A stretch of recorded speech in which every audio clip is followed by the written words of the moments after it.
আজকেই বিধানসভার ভোট ঘোষণার ঠিক পূর্ব মুহূর্তে আমরা দেখলাম যে মাননীয় মুখ্যমন্ত্রী তিনি ঘোষণা করছেন যে সুপ্রিম কোর্টের রায় মেনে 2009 রূপার যে বকেয়া মহার্ঘ ভাতা, সেই ভাতা সমস্ত স্তরের কর্মচারী পেনশনারদেরকে দিয়ে দেওয়া হবে।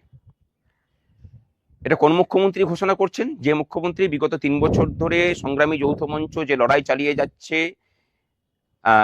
বিগত 3 বছর ধরে একটা মুহূর্তের জন্য তাদের সাথে দেখা করে সমস্যা সমাধানের জন্য কোনো উদ্যোগ নিতে পারেননি বা সদিচ্ছা দেখাননি, নিজের অহংকারের বহিঃপ্রকাশ স্বরূপ। এটা সেই মুখ্যমন্ত্রী যিনি তার সরকারকে চেষ্টা করিয়েছেন সব সময় যাতে করে কর্মচারীদের অধিকারগুলোকে কিভাবে হরণ করে আরো বেশি বঞ্চিত করা যায়। আর তার উল্টো পক্ষে আমরা একদম নিরীহ সরকারি কর্মচারীরা যারা শত ধারায় বিচ্ছিন্ন হয়েছিল, তাদেরকে সংঘবদ্ধ করে সংগ্রামী যৌথ মঞ্চ বিগত 3 বছর ধরে লড়াই চালিয়ে গেছে। আমরা মামলায় যুক্ত হয়েছিলাম যে সেই মামলাটাকে ত্বরান্বিত করে সেটাকে লাগু করানোর জন্য। গত পরশুদিন সমস্ত কর্মচারী ঐক্যের বহিঃপ্রকাশ স্বরূপ সর্বাত্মক ধর্মঘট ডেকেছে। সেই ধর্মঘটকেও বিদ্রূপ করেছেন তৃণমূলের যিনি মুখপাত্র ছিলেন তিনি। আমরা বলেছিলাম যে ধর্মঘট সর্বাত্মক।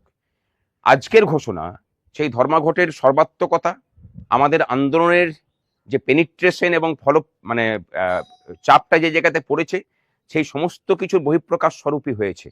আমরা বলছি, এই রাজ্যবাসীকে বলছি, যে নিজেদের অধিকারের জন্য লড়াই করার জন্য কোনো রাজনৈতিক দলের ঝান্ডা ধরার যে আবশ্যিকতার কথা শোনানো হয়, কোনো আন্দোলন নাকি অরাজনৈতিক হতে পারে না, সেই সব বলা মানুষগুলোকেও গালে 2 থাপ্পড় দিয়ে শেখালো যে লড়াইটাকে যদি লড়াইয়ের মতো করে লড়া যায় এবং যদি লাগাতার সেই লড়াইয়ের পিছনে পড়ে থাকা যায়, তাহলে আপনার প্রতিপক্ষ যতই প্রবল প্রতাপান্বিত হোক না কেন, তাকেও পরাজিত করা যায়।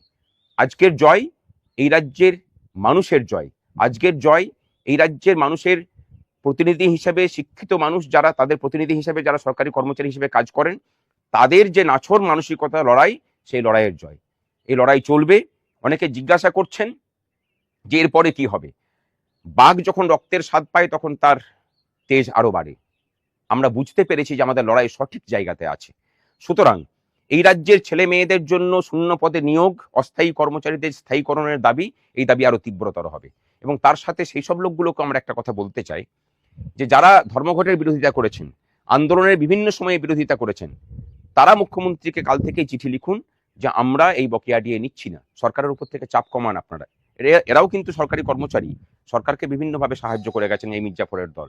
এবং সেই সব কচুরিপানা সম যারা সরকারি কর্মচারী সংগঠন আছেন, যারা গত পরশুদিনও বলেছিলেন যে ধর্মঘটকে আমরা সমর্থন করি না, সেই সব কচুরিপানাদেরও বলবো যে একটু সম্বিতে আসুন। লড়াই এখনো বাকি আছে। 2019 রূপার বকেয়া ডিএর পরিমাণ 40%। আমরা ভুলে যাচ্ছি না, আমরা উৎসবেও মেতে উঠছি না, কিন্তু আমরা এটুকু বুঝতে পেরেছি যে আমাদের লড়াই সঠিক ছিল, আমাদের লড়াই সঠিক আছে, ভবিষ্যতেও লড়াই সঠিক পথেই চলবে।